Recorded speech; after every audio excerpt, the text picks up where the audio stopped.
Hello and welcome to my video today. I'm going to be doing a deeper dive into how to get your Fisker Ocean to work with other forms of connectivity since the data via T-Mobile is no longer working. One way you could do that is simply using the Bluetooth connection. So go into the settings, go into connectivity, and make sure Bluetooth is on. Then you connect your phone to that. And you can use any apps on your phone, such as SiriusXM or any other music app. You can play through the car's Bluetooth connection and you'll hear the sound. Another way of getting connectivity is to use Wi-Fi, and I mentioned this before, is using the hotspot on your phone. So you would go into your personal hotspot and make sure that is on, and then you can connect the Wi-Fi in the car to that hotspot. So make sure when you're adding the Wi-Fi connection that it matches the name of your phone, and then the hotspot will connect.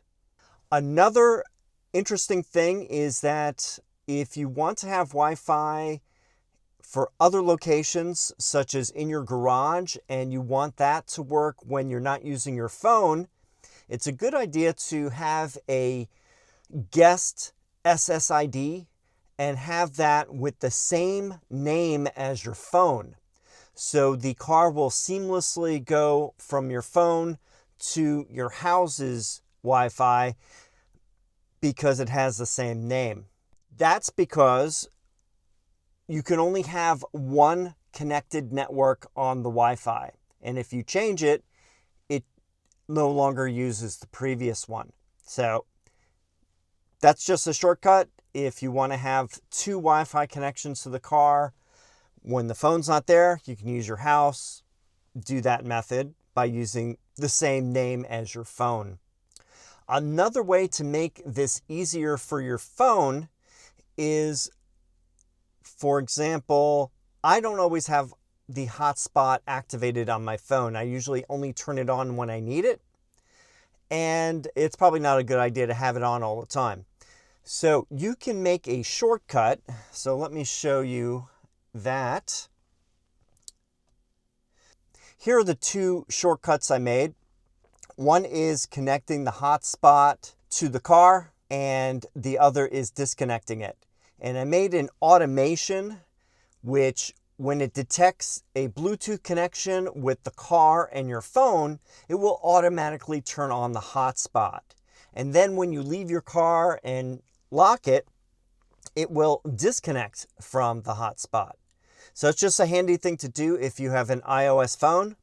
There's also a method to do this with Android, though I don't have that set up right now. So here's the example of the two shortcuts. I'm going to show the connect one here. Let's go edit. And basically you just create, and you can call it anything you want. I just called mine Connect Hotspot. You can call it Connect Ocean to Hotspot or whatever you want. You just got to make sure that it has the Turn Personal Hotspot on. And then that's all you need to do. And then let's go into the other shortcut called Disconnect Hotspot. Let's go and edit that one. And that one has the opposite. That one has the Turn Personal Hotspot off. So that's all those have to have in them. They just have one command each. Now you have to create an automation. And if you go down to the bottom, there's automations here. I have one for here's what it says. When Matt's phone is connected to Fisker Ocean, it connects hotspot, so it basically initiates that shortcut. And then when Matt's phone is disconnected from Fisker Ocean, it runs the disconnect hotspot shortcut. So let me go into this right here. I'll do the start here. Basically, when you create the automation, just make sure it says run immediately, and then you would do, I'll show you how to go into this here. The device would be Fisker Ocean, then is connected, and then make sure it says run immediately. And then for the other one, let's go in here, and it is device is Fisker Ocean, and then is disconnected, and then it needs to say run immediately. So basically, it has the when and the do, and the do is the shortcut. So just make sure you have the correct shortcut assigned to each one of these. So you have the connect one does connect shortcut, and the disconnect automation does the disconnect hotspot shortcut. So pretty simple. And this will be saved on here, and it will automatically run when it detects the Bluetooth. So let me go and get out of this right now. I'll go back into settings, and I am going to turn Bluetooth off. And if you notice, it says phone disconnected from Fisker Ocean, running your automation. And now if you notice, the hotspot is now off. So I'm going to turn Bluetooth on. That's what would happen if you go in your car, and it would automatically detect the Bluetooth. And now it says phone connected to Fisker Ocean, running your automation. And now the hotspot is connected.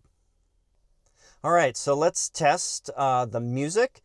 We'll go into the music apps and press tune in and press recents. And yeah, so now we have our music apps are showing.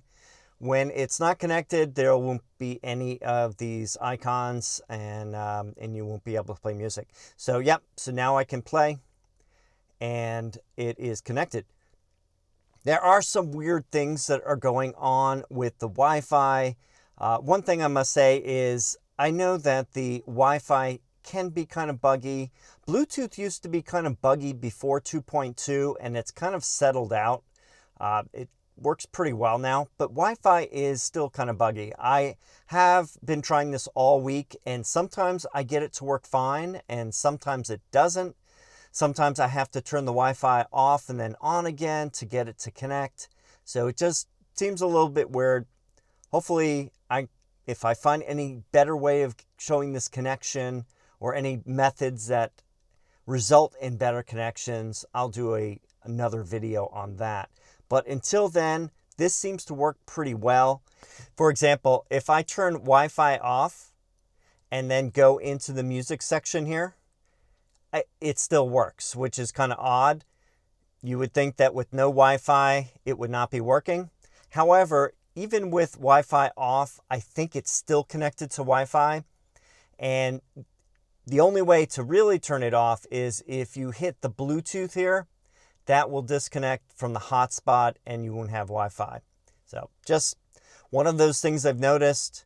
And the software is a little kooky on the Wi-Fi stuff here. So that's what I've noticed from using it this week. And thanks to the folks on the FOA discourse page that talked about this automation, definitely helped, and I appreciate their assistance on that. Well, that's about it for this video. I showed some automations for the iOS in order to get hotspot to work automatically on the car. Very handy to have. If you have any other questions about the lack of T-Mobile in the car and how to access the music, please leave them in the comments section below. If you have any video ideas for me to do, that's also a good thing to let me know down in the comments section. Thanks for watching, and I'll see you in the next video.